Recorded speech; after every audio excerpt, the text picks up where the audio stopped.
That Passover didn't go that way? Exactly. All right, let's call the open session meeting of for the April Board of Directors meeting to order. Can we have a roll call, Darlene? Here. Here. Here. Here. Here. Here. Here. Thank you, Darlene. Next up is public comments. The public shall have the opportunity to directly address the board on any items of interest. Public comments on items not on the agenda within the jurisdiction of the board are welcome, subject to a reasonable time limitation for each speaker. If you wish to address the board at this time, please state your name and lot number and reserve your comments to no more than 3 minutes so that others may be allowed to speak. No action will be taken. Each item of business will be introduced by the president. Public comment for that item will be opened. The public will have the opportunity to speak on that item.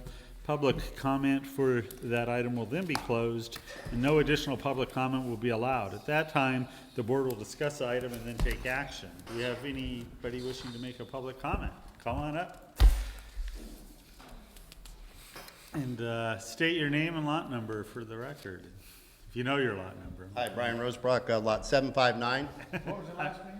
Rosebrock, like Pete Rose, Lou Brock. There you go. Perfect. Yeah. I just have a simple question. I was up here before addressing you nice folks about the motorcycle policy that you have within the neighborhood here. And I just want to say that, you know, I completely understand it, and I would never trade my residence for the motorcycle rule. I love living up here, and I am also a pro-cop type of person. My question is that there is a person within your community now who operates a motorcycle and is allowed to come within your gate unrestricted without any escort or anything. He happens to be a motorcycle cop in the city of Elk Grove. Is it the Elk Grove police motorcycle? Police sergeant. I checked with Elk Grove Police. The reason why he takes the bike home is because he has to have that motorcycle accessible. If there's a fatality within his jurisdiction, he has to be able to get on his motorcycle and leave the neighborhood. My question is why is he allowed to ride his motorcycle? Well, there's an exception to the rules for law enforcement vehicles. It's not. Is it in any of our amendments here in our declarations? It's just been the policy since I've lived out here since 1995. So 1995. So you allow a police officer to ride his motorcycle within the community and not a resident.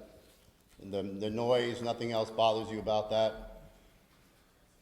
Well, I don't say it doesn't bother me or it doesn't bother me. It just the policy has always been that law enforcement vehicles are allowed into the community, and that would be true because technically a law enforcement vehicle, a CHP, you know, a marked car violates the rules too, being parked in a driveway or something. So, Right. So, but those are exceptions, and I thought, maybe I'm wrong, I thought those were actually in the non-ARC rules. There was I looked at authorized vehicles, unauthorized vehicles. I could not find anything in any of the paperwork that says that is why. So I figured it was a decision within your board to make that available to him, that he could bring his vehicle in. To me, it seems like preferential treatment, but that's just my opinion. Well, actually, it goes a little bit further than that, sir. It includes all first responders, because obviously we have local fire departments as well. And it goes one step further to include PG&E and SMUD for those people that are on call as well. Because again, we have signage issues that go against the CCNR, so it's not a motorcycle issue, no different than if, depending on what staff vehicles assigned to that first responder, it may or may not even fit in the driveway and it's parked on the street. So that's where it falls into. The motorcycle part is irrespective, at least when the board looked at it, they were looking at who's assigned what staff car that do the first responder. And so God forbid we have a guy that operates a hook and ladder fire truck, we're gonna have a big problem in the neighborhood, aren't we? Not necessarily, because you'd have somebody right there by your house. So I understand what you're saying. I understand how upsetting it is. I'm not upset by any means. I told you, this is nothing upsetting to me. It's just always a question as to, you know, I personally want to change the community, you know, maybe open it up to people that are motorcycle enthusiasts and want to ride their bike quietly out of the neighborhood without any type of infraction. And I can tell you there's 3 of us on this board that painfully lived through the vote to have it done about 5 years ago. Right. And it failed absolutely miserably. Yeah. Again, I live on the south side. I've got neighbors that have diesel pickup trucks that are 20 times louder than the Harleys that go up and down the street. So Right. for me personally, I'm as confused as you are. Okay. But I can just tell you what the process has Okay. been for the board. So it's a first responder, Right. exception. Yes. Exactly, Do you- and it's do you been think- that way before any of us were on the board. That's just right. I'm not blaming you. No, I know, it's not something we've developed, it's the way it's been, and I think it makes certain sense to allow, police officers, you have to bring their vehicles home with them as part of their job, access, because, Well, it's hard walking to work, I guess, is you know, probably from Mill and if Grove. they needed to call out an emergency, the greater good is that they have it and it's there. Right, right, perfect, thank The, you. the, All right, uh, thank you. Thanks for your time. Thank you. Hang on a minute. The rule about the motorcycle is because of the noise. Do you think there's excess noise because of his ability to use the streets? Pardon me? Do you think that his motorcycle is creating excess noise? No, I just asked the question, because, I mean, when I came the last time, you wouldn't tell me the reason why bikes are excluded from the neighborhood, I'm sure there's a lot of reasons, but that had to be a prime reason. the noise. And I can tell you for a fact, as a resident of the North, if something happened in my area that required some official, highway patrolman or sheriff or whatever, to assist the local security, I would want them as close as possible. And I'm totally against loud motorcycles in the neighborhood too. Okay. But as a resident, I think it's a good idea. I would like to have more of them. And you don't think So- it's preferential treatment? Absolutely not. Why would I? I mean, they're not abusing the rule. Nor are the people They're- that ride they're the bike if using- they could. But you're saying that someone that rode a bike would be abusing the rule if there was a rule that said we could ride the bike peacefully in and out without making any noise? But It'd be there abused? isn't a rule. So Pardon? there isn't a rule, but. No, right. Right. There So the rule is not put in place so that we would control emergency vehicles. Right. The rule is put in place to keep the noise down. Right. Okay. So if my bike made no noise, I'd be allowed to ride it. Well. No, because the rule Getting prohibits close, it. but no. Yeah, You're not getting so close. I close. see where you're going. So, You're so if getting you rode closer. the Well, I exact guess same if make and you model use- as the officer, why couldn't you ride to and from? Bob, I like what you're, Rob, I like what you're saying. I understand. I totally Trust me, understand. I we've totally all get got- what you're we've saying. I mean, I'm curious, like I said, I'm just curious as to the whole reason why something that is, less of a footprint in our society, Right. I'm cruising this bike in and out. Because the powers to be back in 1996, when they restated the CCNRs and people voted on it, Right. put it in there, and God forbid that you try to get it out now. Yeah. That's- Well, that's why I just came in to ask, to make sure, to clarify the rule that it was a motorcycle cop, there's a special The exception. long and short of it is that not enough people in the community agree with you and. My and wife some tells of the me rest that, so I don't have to hear that from you guys. of us. That's the long and short of it. Yeah, thank you, sir. All right, thank you. All right, thank you. Any other public comments? Since Mark's the only person from the public here anymore, no.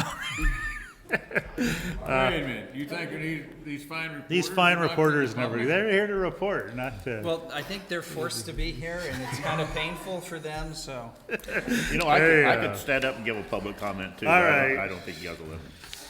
All right, Next. no more public comments. We'll close public comments, move on to the consent calendar. Consent calendar items are considered routine and will be approved by one motion. There will be no discussion of the items unless a director requests a specific item to be removed. Do we have anybody wishing to remove an item? No. Hearing none, do we have a motion to approve the consent calendar? I so move. Second. Okay, any other discussion? Hearing none, all in favor of approving the consent calendar, say aye. Aye. Any opposed? Passes unanimously. Next item of business are the minutes for the open session of March 21, 2017. We have a motion to approve the minutes. I make a motion that we approve the minutes for March 21st, 2017. I'll second that. Okay, we have a motion and a second. Any comments? Questions? Changes anybody wants to make? Anything of that nature? All right, hearing none, all in favor of approving the minutes, say aye. Aye. Any opposed? Passes unanimously. Next item will be the president's report. Prior to today's meeting, we met in executive session and got partially through our agenda. We approved the minutes of the executive session for March 21st. We approved legal invoices from our council. We discussed a few legal issues, and we heard 2 appeals from residents. And we were unable to complete the executive session, so we will be going back into executive session after the open session tonight. That's the end of my report. Greg, General Manager's report. Okay, I have an update on the Greens Park. Sacramento County has released their first rounds of comments on the Greens Park, and TSD Engineering is responding to those comments. We're still hoping to obtain the permit by the end of April, and then we're also hoping that things are dry enough so we can get on there and start doing the work. So we could make it a wet park? We could make it a wet park, yes. Any questions on the greens? Okay. Okay, the next item is the pickleball courts. Oh, you have a question on the greens? Yeah. Okay. Oh.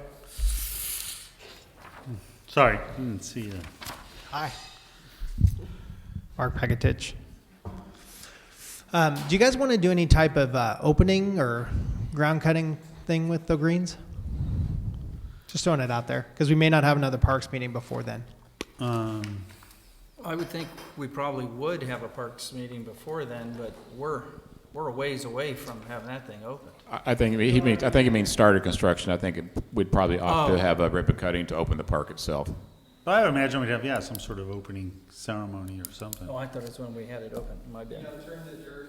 Turn the dirt, the first golden shovel of dirt. Well, I would When are you get gonna do that, Rod? I was gonna get a strainer. We might, You gotta drain the swamp first. Well, easy there. I get nervous when people say that. if I can Is get it some underwater, swag out Rod? of it, I might show Is it up. underwater? No, it's a sandy loam soil. I don't think I think it'll dry out much faster than the areas we need to get out there and mow. So I think we'll be ready if we have a good 15, 20 days of dry weather, then I think we're good to go. All right, well, I'll come out and turn over a shovel of dirt and leave. Get a picture of that, the president working. Exactly. Yeah, for a change. Do I get a hard hat I could wear? All right, All right, pickleball courts, you Greg. would like to have an opening for the construction? Groundbreaking? Yeah, sure, why not? Okay. What the heck? Who was most instrumental in accomplishing this park and making it this far? Bob Lucas. Nah, not me. Okay.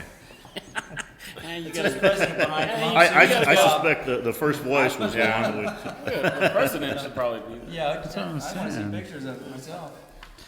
Okay. I gotta do something to move up from traffic control at the parade. Hey, don't talk to me, talk to Alex.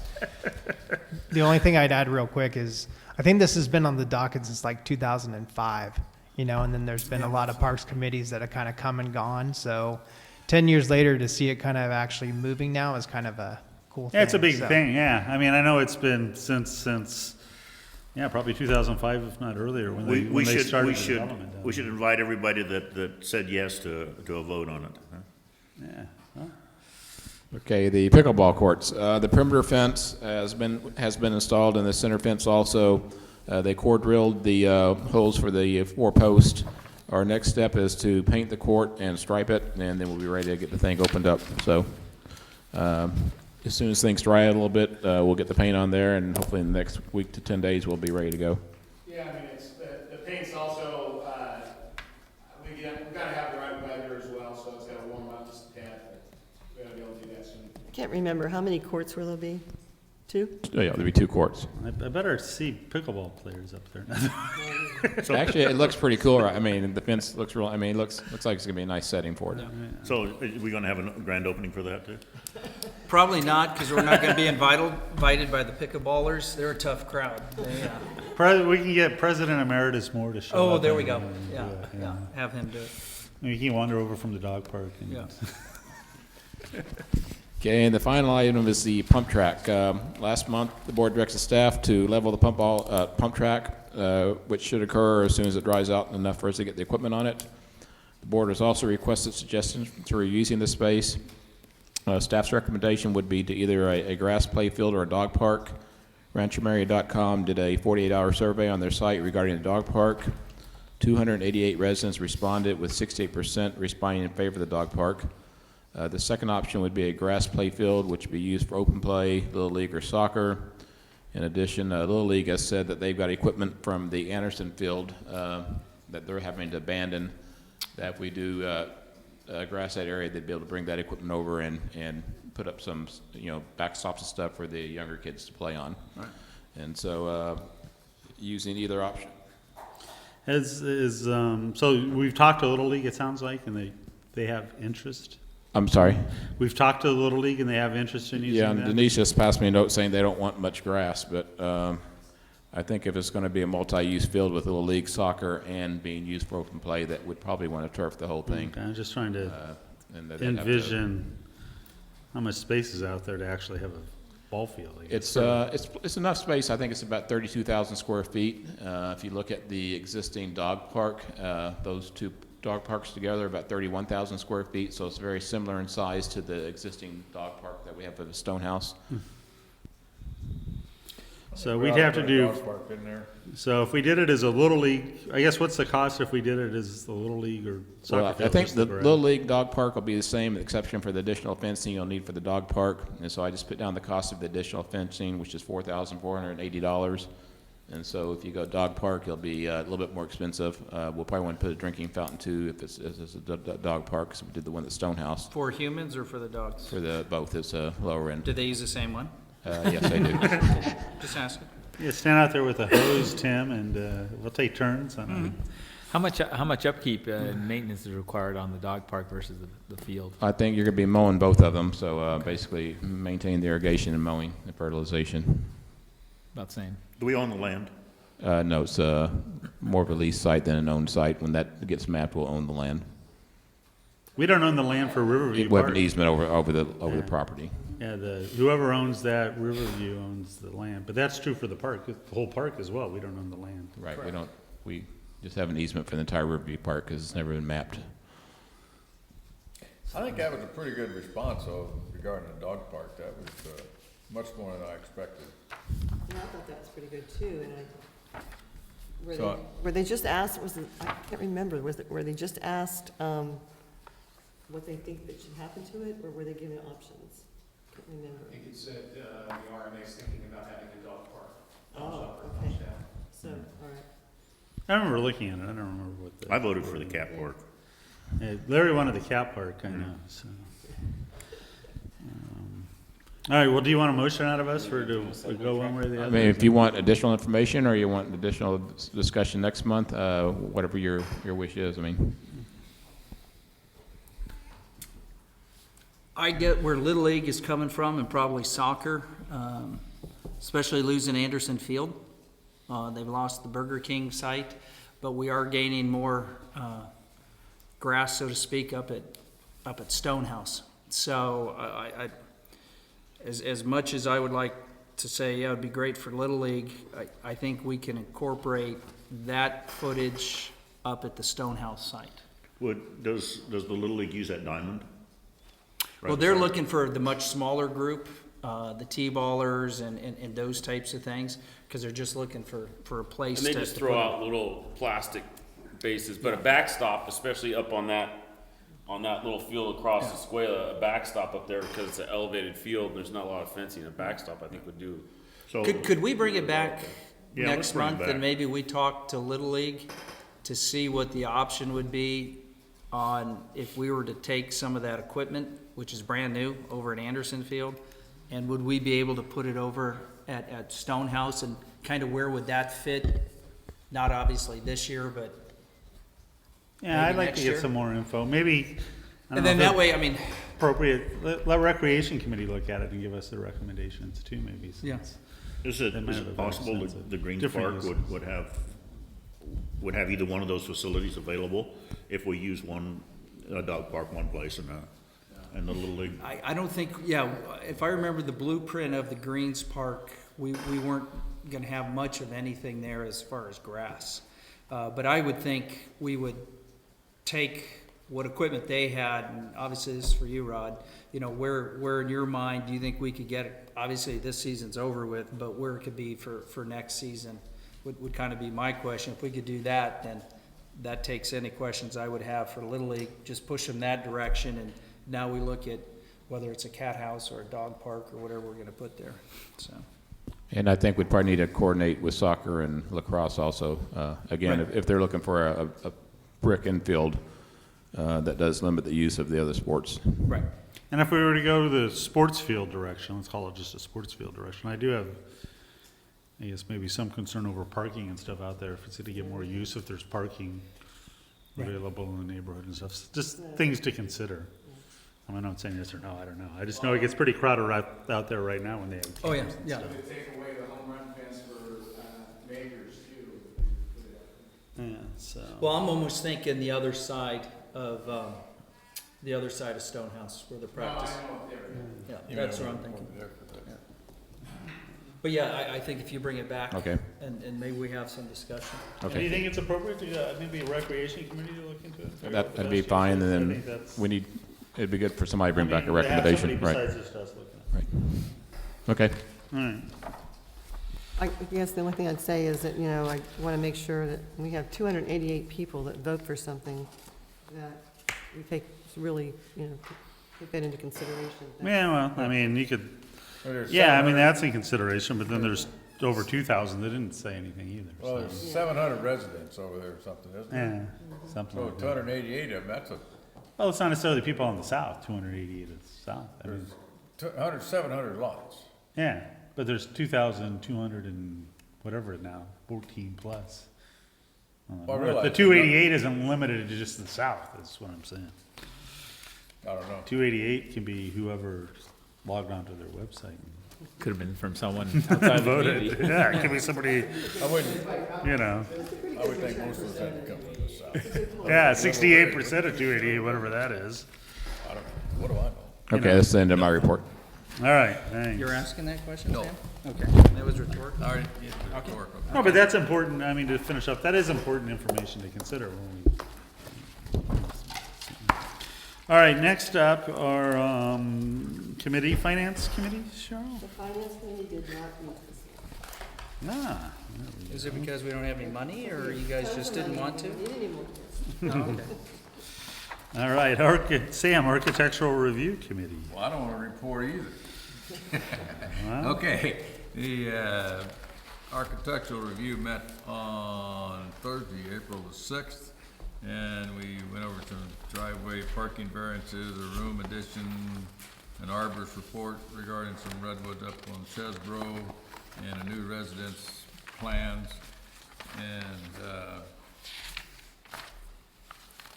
we have a couple of common area lease, change of ownerships, and it's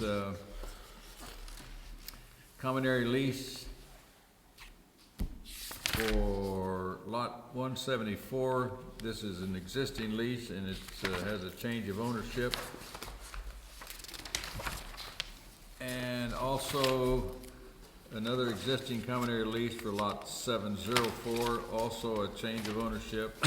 And in both cases, all of the fees required have been paid through escrow. So my motion is to approve the change of ownership for common area lease for lot 174 and lot 704. Okay, so we have a motion to approve the common area lease agreements for lots 174, 704. Do we have a second? Second it. Any discussion? And both of these are just to confirm, I guess, transfer of ownership? Yes. All right, anything else? All right, so all those in favor, say aye. Aye. Any opposed? It passes unanimously. And so that is the extent of my report for, been a kind of rather quiet time. All right, Communications Committee, Cheryl. Communications Committee met on Wednesday, March 22nd. That was actually the first meeting that I had with them this year. And we approved the minutes from the October 12th meeting.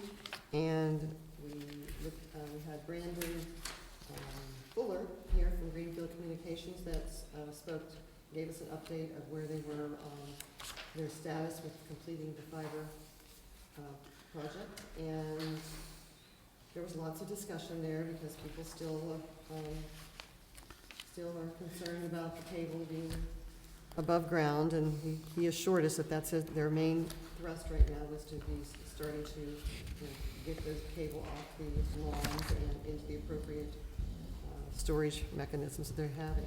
I noticed, not to cut you off, Cheryl, I noticed Brandon's not here tonight, but a little bird spoke to me beforehand, and the latest word is May 12th, is they're supposed to be all done with that, so.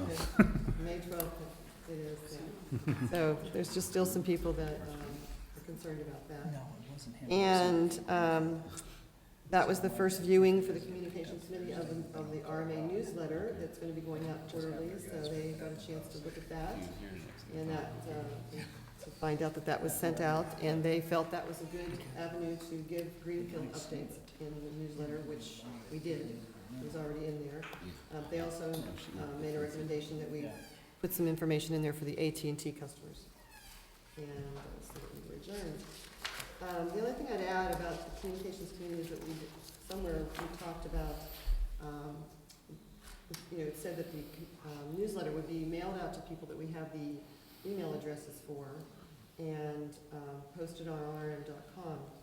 And we don't really have email addresses for all the residents. And there was a little bit of a discussion about, for emergency preparedness, we might want to look at that down the road. So I want to just maybe for a future agenda item, maybe talk about us doing some sort of mechanism, mail out to the residents or whatever, to encourage more people to list their emails as a database so that we could take a look at our emergency preparedness for our community. We don't really have any way of notifying everyone in the community, and maybe that would be something we could start to work on. How about text? Well, Or that's text, yeah. one thing, You want to or the say, other. add anything, Greg? Or Has that form gone out, Colleen? It's going to be going out before the end of the month. Okay, we've got a form going out required by the state where residents they need to tell us where they want their official mailing address to be. And on that form, we put a line for their email addresses also. So hopefully when that gets filled out, we'll get some more email, for our database, yeah. That'd be great. Okay. The emails that we have now, is that a separate database from when people log into whatever the association website is, or is it? It's the same one, yes. Okay, so, and you'll just input new addresses and What would you say email. the percentages now, Colleen, that we have? When we have new people come in, do we ask them for their email address and stuff now, or?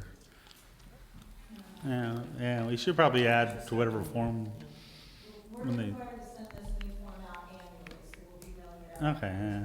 I'm just thinking like when you have new owners or new property owners or lessees, if we could somehow capture that information. Yeah, maybe even a place on, when they want to be in the directory, we could even have a place on that form that they fill out to be added to the directory where they could put their email address too. So. Hi. Yeah.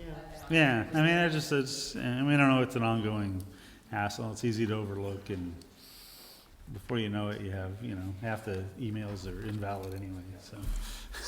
So to, Yeah, that's Hi. clarification. Mark? so to add to that discussion, we've been working on an emergency response map at CSD as well about, getting out of the community in case of fire or flood. And there's an actual map that's been prepared that Officer Paul has. And so we have that actually at CSD as well. We've been capturing email addresses as part of the barcode process too. So we've been communicating via email as well with CSD about, as an example, when the floods were occurring. Two, we were giving resident notice about emergency related items. So we have some of that actually happening in the security lane as well, just so you have that That's good to background. know, yeah. Maybe down the road there'd be some sharing to create a master, some kind of a master list.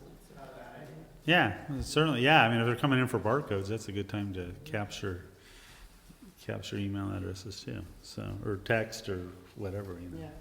So, all right, anything else? That's all. Is that it? Okay, next up is governing documents, we didn't meet, so, next is maintenance. Larry? Maintenance, we did meet on the first Monday of this month, April 3rd. Oh, I missed compliance. We'll do maintenance, we'll do compliance after maintenance, sorry. I'm sorry, Larry? You- No, that's all right. I'll let somebody else go first. Go ahead, Larry, and then we'll come back to compliance. We met on April 3rd, approved the minutes of the previous meeting, and we discussed several items there, which, if you look at your agenda, mostly have Rod's name after them. The planting of turf next to the new sidewalk on at Townhouse 54, we discussed. Rod, do you have an update on that? Is that still waiting on some fresh sod to show up?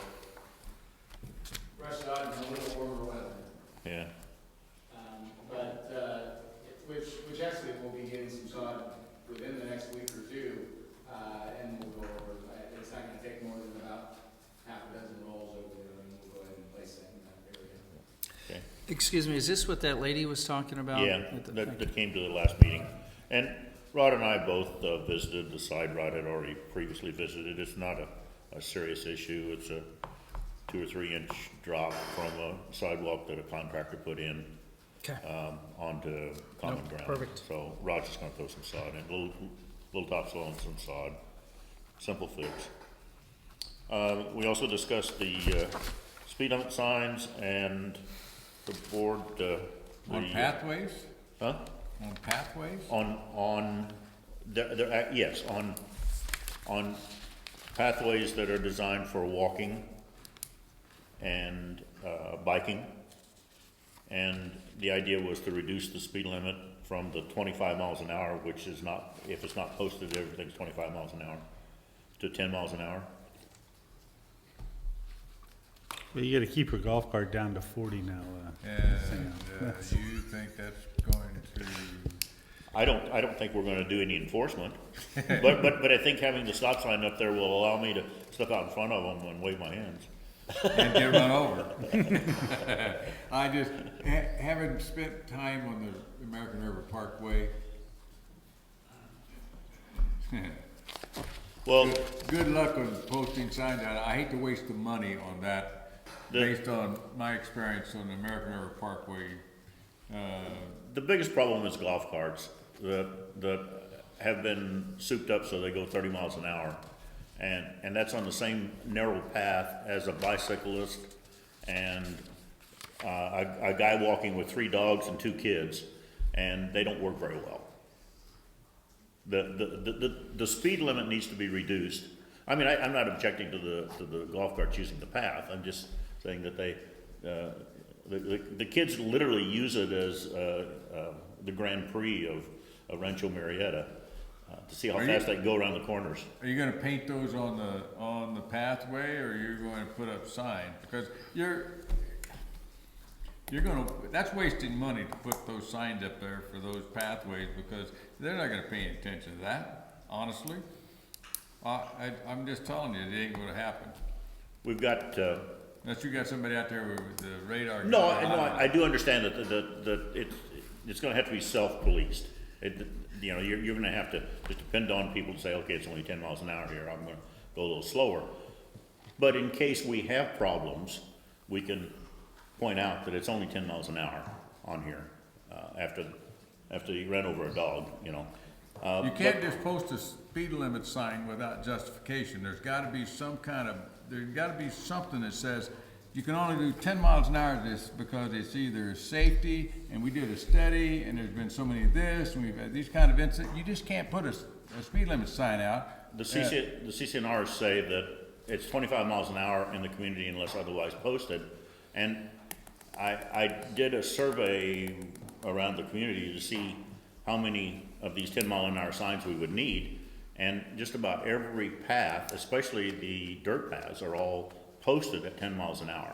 We don't necessarily try and enforce those. Okay. And all I'm trying to do is reduce the the places where people typically walk to a reasonable speed. So we already have signs posted for 10 miles an hour? We Yeah. do, all over, I didn't all realize over Yeah, the, all over the dirt I assume roads. you would just do the same and put one at one end and And one at the other Right. and be done with it. Sure. I'm not saying. And I think there's some value of limiting the speed on these pathways, certainly, whether it's posting signs or just having a rule or combination or whatever. I think that's Well, worth what's the exploring. first thing someone's gonna say, right, when there's nothing posted? You know. Hey, there's nothing posted. That's the first excuse they're gonna get. So, Have we had any incidents where people have been run over or hit or injured or? I've seen golf carts roll over on the side. Coming out of the concerts. I'm not too worried about I don't think the any posted signs are vehicle gonna that help. some guy's driving incorrectly or at a high rate of speed and injured himself. Good.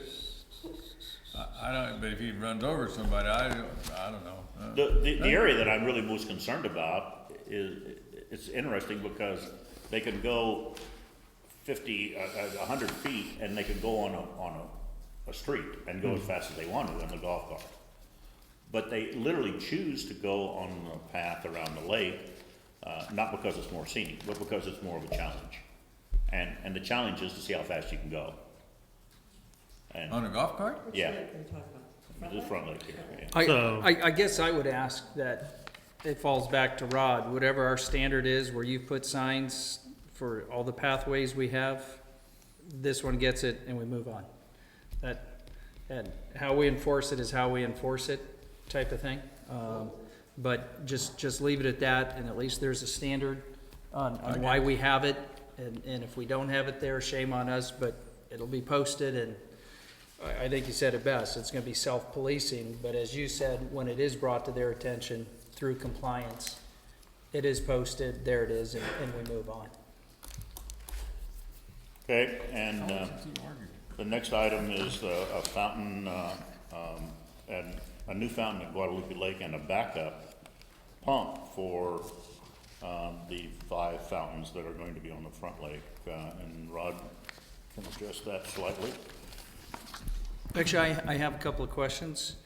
Yeah, and actually, primarily, we talked about going ahead and changing the type of fountain that's at Guadalupe Lake to a fountain that's going to work better, like the ones we have in the front. And it also saves us some labor time because of the amount of times that we've got a boat out there and clean nozzles in that particular fountain. But the one thing we didn't do, and we haven't brought that forward to finance and to the board as a recommendation yet, because I want to have a meeting with the people that all pay into that assessment for that lake.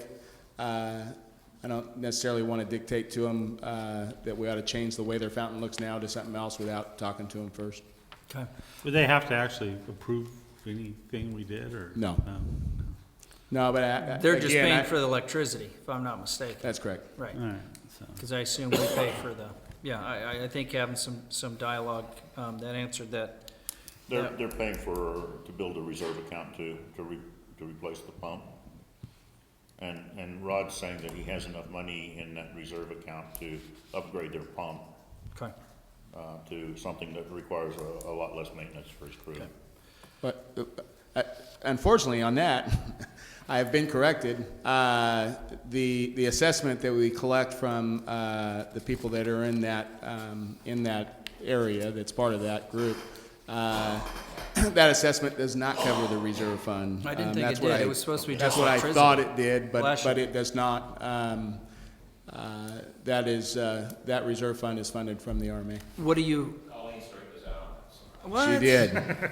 What dollar amount roughly, Rod? I would imagine we're going to be in that $5,000 to $6,000 range.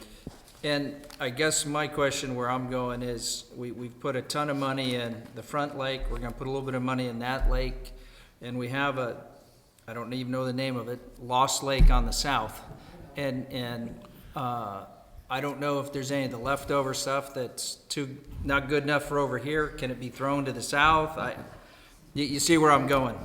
Yeah, I mean, that's Basin 5. It's I believe that basin actually belongs to Country Club. Oh, yeah. Oh, I know it does. Well, I thought it was CSD's lake. No. No, it's Country Club. It's part of their, well, I'll let Mark speak to Mark, that go ahead. portion of it. Drainage Detention Basin 5, by name. Drainage Detention Basin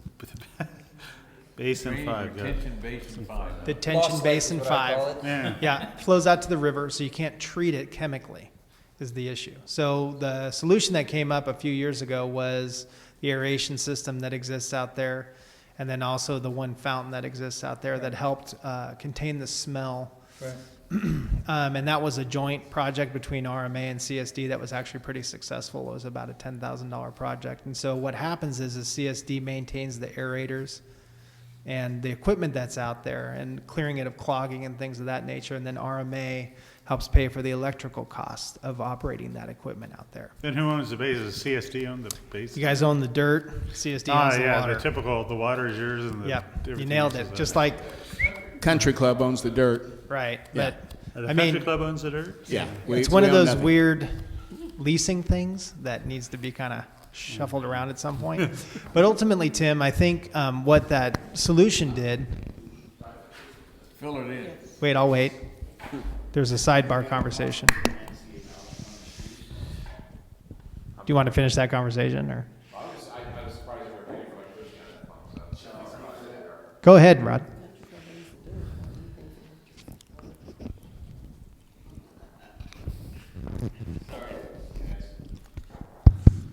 And the reason for that, when those were put in, we have an irrigation controller because we put some streetscapes out that front that, so we take care of the property outside that fence line. And that was the only power supply there. Both their piece of equipment and ours are both 110. So we have a clock and those two pieces of equipment that comes off of that 110 outlet right there. So I would think the EDU hookup at Stonehouse would be the same as that electrical back charge? Right, I mean, you're picking up what I'm laying The down? one at the 6, no. But Sounds good. It sounds like he's in agreement with it. yeah, right. I cannot speak on behalf of the board, Bob. So in any event, that was a good success story, I felt, because it was a co-agency win. And so it solved the smell problem. I mean, the site thing is a different thing. In order to get it done, again, you can't chemically treat it because it goes right to the river, so you have to disturb the water in some way. The fountain could do that if you guys have that additional pieces left over and you want to entertain that. So Got it. there you go. All right, thanks, Mark. Anything else, Larry? Well, it kind of a little bit of a follow-up on that. I'm not sure how effective that fountain is. I looked at it some time back. I don't think it is an official aerating pump, so it probably has nothing to do with the vegetation and the slime that's in the water. It probably is not going to help that a bit. Actually, along with the aerators, it is an effective system from the standpoint of aerating the water. So that's something The that's smell's gone, so Right. I'll leave it at that. Has So it's anybody done a quick field chemical test? yeah. Paul has been keeping up on that. So you're comfortable with it having sufficient aeration in it? Paul refers to that as a healthy body of water. Well, I know, From the but standpoint of Yeah, and his definition of healthy and 99.9% of the rest of the population's definition are completely different. Right. But you guys are comfortable with the fact that what you have there is working? It's I wor- mean, I've heard a lot of discussion since I've been active, from people like Mike Martell and various other people that we need to do something about Lost Lake. Mm-hmm. But you're kind of saying something different now. You're kind of saying that you're comfortable with what's going on there and you don't necessarily think that it needs any attention from anybody? actually not exactly what I'm saying. What I'm saying is the system that exists out there and trying to define what that is with the aeration and the fountain itself. Is there another opportunity if you have extra equipment left over to do something better there and you're willing to entertain it? Yes. Well, as an example, just experience plus things that's happening now on the front lake, the aeration pumps we put in here are extremely more efficient than anything else that we've looked at in this community for years. And again, I'm not exactly sure what you have operating out there, but I'm not convinced that it's aerating the lake at a point where it's a healthy environment. But that in itself is not going to be the answer to Lost Lake.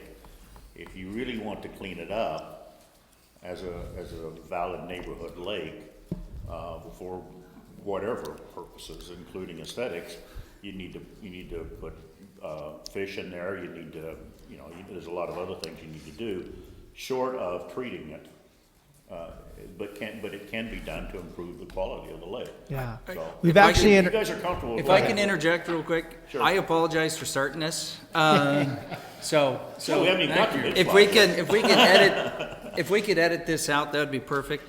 I would say then, if you're aware of it, Rod, and it's at the maintenance, you get what I'm trying to come up with. If we have some leftover pump or equipment stuff, that would be great, and make a recommendation, and we move it through the process. Right. That would be my thought process. And not to give a long history lesson, we've tried fish, a lot of stuff out there at Basin 5 to try Right. and work with it. So the last solution was actually done with an agency that came in and came up with that solution as it was. So it's engineered to some degree, but to your point, Tim. Yeah, okay. Thank you. Ken, just to quickly answer your question, or your comment, we don't have excess equipment or surplus equipment that would solve the problems at Lost Lake. Correct. We pulled them out because they weren't solving the problems here. So that would have the same purpose there. No. All right. Anything else, Larry? Yes, I do. And Rod, you're gonna have to refresh my memory on why I've got projects and grant charts on here with my name on it. Well, I'm not sure, well, I think it was maybe on the agenda, for our agenda, it was for These you to charts. speak to, I'm not sure, but the Gantt chart is in there, it's at the end of Right. the packet. And that's just there for the board for your review and question if you have. Sorry, I do have a couple. On the tennis courts, basketball courts, at Riverview and the basketball court, at the gazebo, is it just weather? We've already approved the financing, so it's just a matter of getting it, we haven't approved the No. financing? I think we budgeted for it. We haven't approved any final. That was a project that we're anticipating outside funding from Summerfest, and so far they haven't come forward with any funds for that project. These four? Yeah, the lights, yes. Okay, these three, not the dog Yeah, park. not the Right, right. Okay. They haven't come forward with Okay. anything? No. Don't they normally? I mean, they do, there was some talk about possibly they would be willing to fund those lights, and so during our workshop, we took them off, the funding off of our workshop list and put those fundings in other places, but we haven't heard back from them as far as if they were going to be willing to fund those or not. Have we made an official request? We have talked to them, yes, indirectly.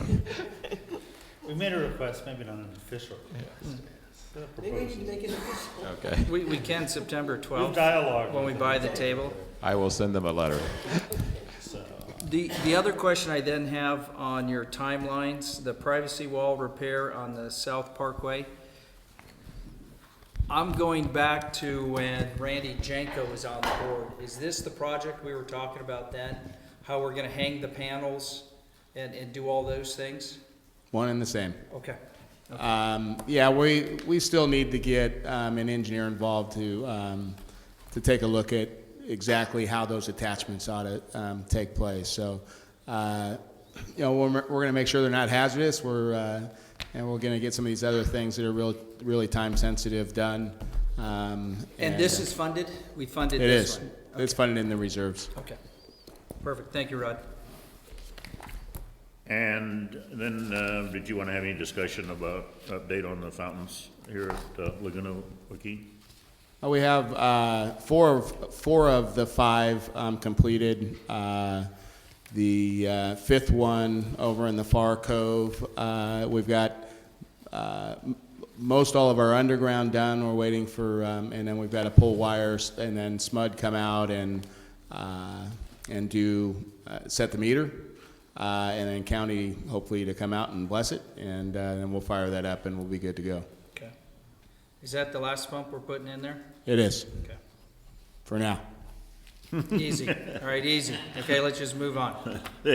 For your tenure, it's the last one. Okay. Before you put the microphone down, install irrigation for the lawn at Bass Lake? Is that to feed the ducks? or It the is. geese? Yeah, but it's important for me to note that it's bringing a 1-inch line across the road and putting a couple of pulsating heads. So it's all about, well, we've already got material at the shop that is extra old stuff, but it's about $30 worth of stuff. So it's not a real irrigation system. It's just a couple of pulsating heads to try to keep that area green. Oh, all right. We're not seeding it. We're not putting turf in. We're just gonna. Well, $30 I can. Okay. We did about $500 budget for the goose houses, though.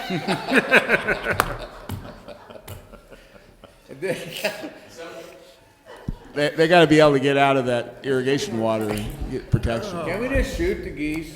No, they're becoming our pet. I know, you keep going back to that. Maybe we can get a duck blind and we can get Martin to go out there The and, dog park, we're gonna have a goose park. Oh, we already have the goose already have part. a goose part. Yeah, we already Yeah. have the goose part. And the What other do you- part of the geese. What are you gonna do with that boat dock at Chesbro Extension? Make it longer or build it up or what? Yeah, I'm gonna build it up. When that was installed, it was installed to the normal high water levels, and CSP, rightfully so, with drought, was able to go ahead and increase that level. So we've got to build a platform that just, for those few months out of the year, Okay. just sets in place so that you can still. That's what I thought, but I wasn't,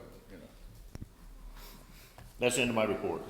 all right, I think before we move on, since we're at maintenance, you didn't see in the correspondence at the back of your packet, there's a letter from the Kiwanis Fishing Club thanking Rod for his help at Fishing Day, and there's a thank you. And then I also noticed on, I think it was RanchoMurieta.com, a thank you to Rod and his crew for expeditiously removing a tree. I guess it was a hazard here recently, so thank you with all, I know all the weather's probably been tough on you guys, so appreciate all the work you do. Yeah.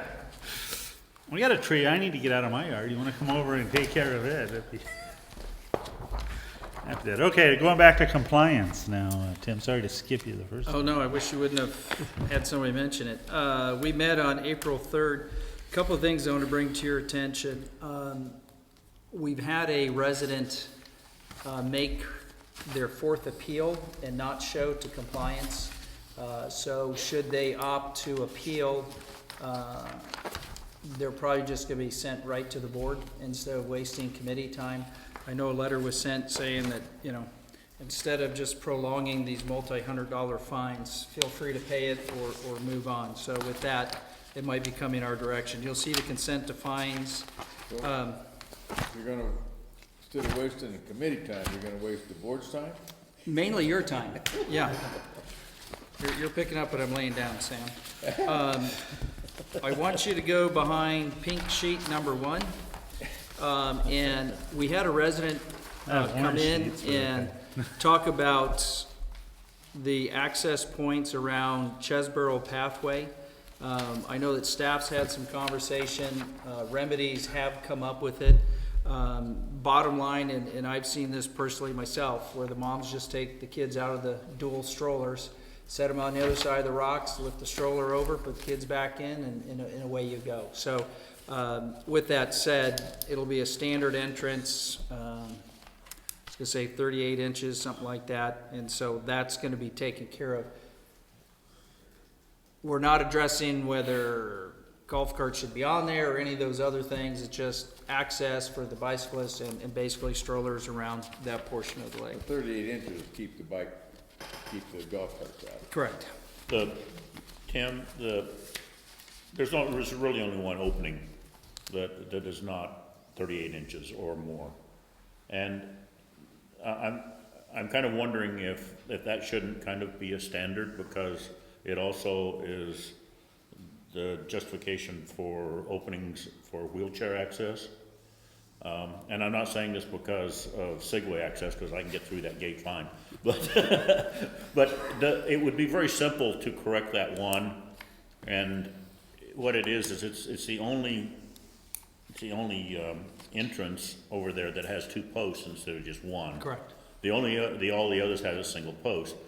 And I think it's kind of unattractive anyway, because it's double post, and the posts are far enough apart that they had to chain it, and then put a big red sign there that's fairly ugly. Right.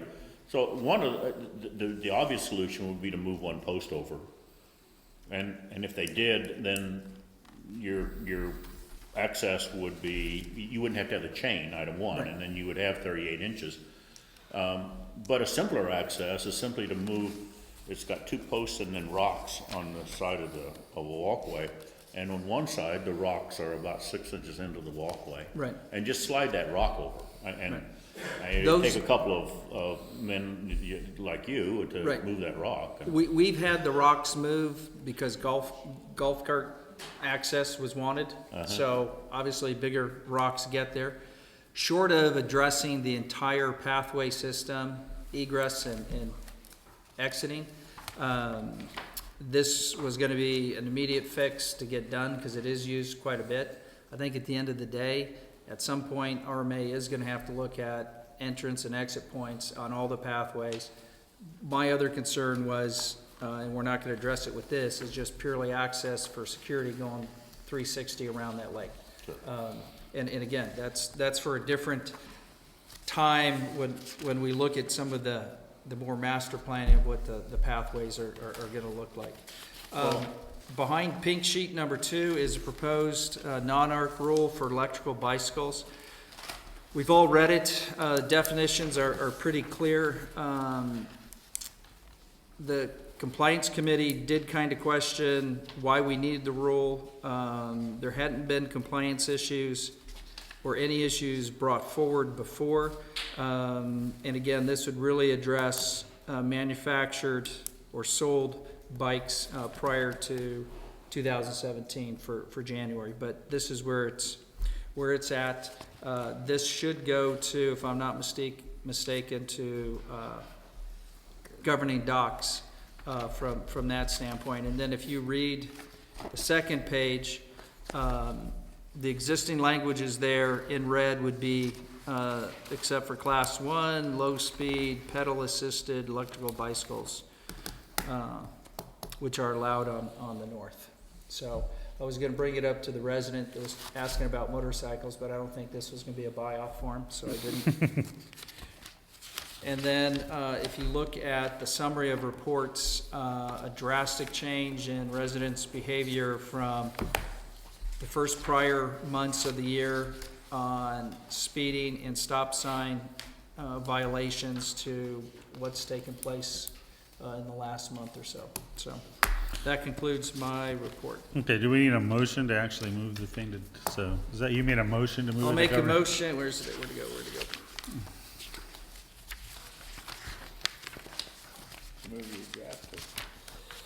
I make a motion that we move the proposed non-arc rule to allow electric bicycles on the north, to go over to governing docs to have them reword what we put together. So I have a motion, And completely change the intent of it. do you have a second on the motion to send it to governing docs? I'll second it. All right, Sam seconds it. Any comments? I guess my comment is I tend to agree with, I guess, the compliance committee's concerns that I don't think we need the actual rule. I think they're permitted now in the absence Right. of that actual rule, so I don't know why we need to spell that on the rule, so that's kind of my, so I think we don't need to send it to governing docs and should just let the rule be as it is, but. Well, if we fail to make a motion, then it is what it is, so. So, any other comments, questions? All right, we have a motion and a second to send the proposed non-arc rule to governing docs. All in favor, say aye. Aye. Any opposed? Yeah, No. be No. me. No. Tim? So Rob, Tim, and I are opposed, so it passes, well, 4-3. Yep. I guess then. And we'll go to governing docs. So. All right, and that was into your report then, Tim? Yes, sir. All right, so now back, it looks like if I go in order, we're back to Parks Committee. Parks Committee did not meet. Okay, Alex, Recreation Committee. Thank you, Mr. President. The Recreation Committee does have we didn't specifically meet since our last board meeting, but we do have a comment, a public statement. We have been meeting, and the 4th of July is, of course, on our agenda. It's less than 3 months away. And it looks like we're going to be in store for a few changes in 2017. Keeping in mind the whole time, of course, that safety and fun is our goal. So those are paramount. So we want to make sure that that is what we adhere to. The parade itself is on the 4th of July. Is intended for residents, either in golf carts, walking, or cycling, and perhaps segways as well. The parade is part of a small town feel that makes Murieta a special place. Over the years, the parade has grown to be much bigger than what it originally was intended. As many of you know, of course, the main thoroughfare on the north has to be shut down. The parade can become too long and too unwieldy. And again, safety is a big part of our equation here. So beginning in 2017, vehicles won't be allowed in the parade, except for certain vehicles such as Little League All-Stars, the veterans vehicles and such. Also, water balloons, water guns, super balls, etc. won't be allowed. I'm going to make sure that that's eliminated.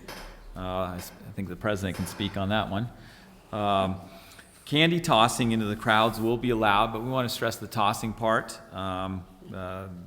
This isn't target practice. And parade participants must be residents and must be individuals or a local nonprofit group.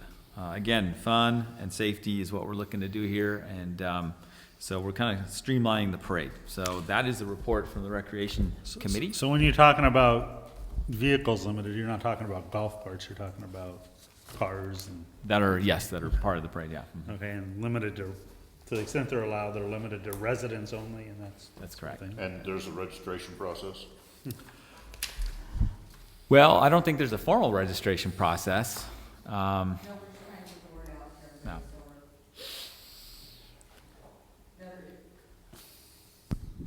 No, there's not a formal registration process,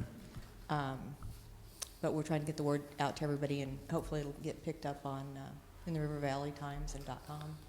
And the concern was that we had last year, maybe years before that, like car clubs from outside the community coming in, and the long string of cars aren't actually Murieta residents, they're just some car club from Ione or wherever. Right, and the parade last year was 40% undecorated cars. So how is those people going to get the word that they're no longer, that they're currently restricted?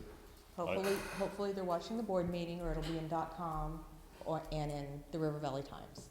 Somebody here had to sponsor the outside vehicle clubs, so whoever the resident is or residents that do it would probably understand that you can still have the folks come out, but understand when you light up on the parkway, you're not getting into the parade. So, and at the end of the day, actually be at the beginning of the day, at the end of the parade, they won't be allowed, I'm assuming, by what Alex is saying, to be in the parade.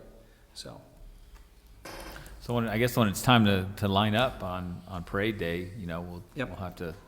that'd be my Seems bet. like that would be a bottleneck of confusion if we didn't get the word out. But We communicate with the car clubs. okay.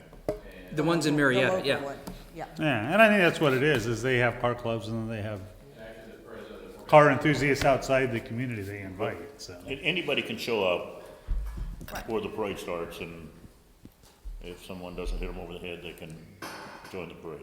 The press of the Corvette Club came in, they were kind of relieved because in the past they've had kids run out in front of their Corvettes, chasing candy and balls and stuff.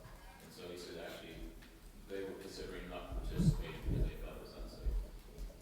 Yeah, because the kids will heal, but you know, that body work, my gosh. We have a community update. Our next community update goes out in June, so that'll be a good place to put some information. We could get a picture maybe of the parade from our great RM.com maybe or something, and then put it, that would attract people, and we could write a little article. All right, anything else, Alex, from you? That concludes my Any report. announcements of upcoming events? No bingo? We had a big crowd for bingo on the 31st. For the 31st, yeah? Very well. Any big winners? So, We were- okay. We were all big winners. All right, anything else? Our next regular board meeting is May 16th. Our next board meeting is actually this Thursday at 4:30 up at Lake Calero, to joint meeting with CSD to check out the trails, so. Mr. President, I might be absent next board meeting. Just- I know you'll miss me. I know. Never mind, just move it along. Just move it along. Guess we need to have a quorum, so You can wear shorts. you can wear shorts. You may be wearing don't- shorts don't now, I don't encourage know. All right, with that, we're adjourned, and we have an executive session to go back. Oh, yeah, that's right, because we need to get our homework done. I don't even wanna go back in there. Do you think you'd notice?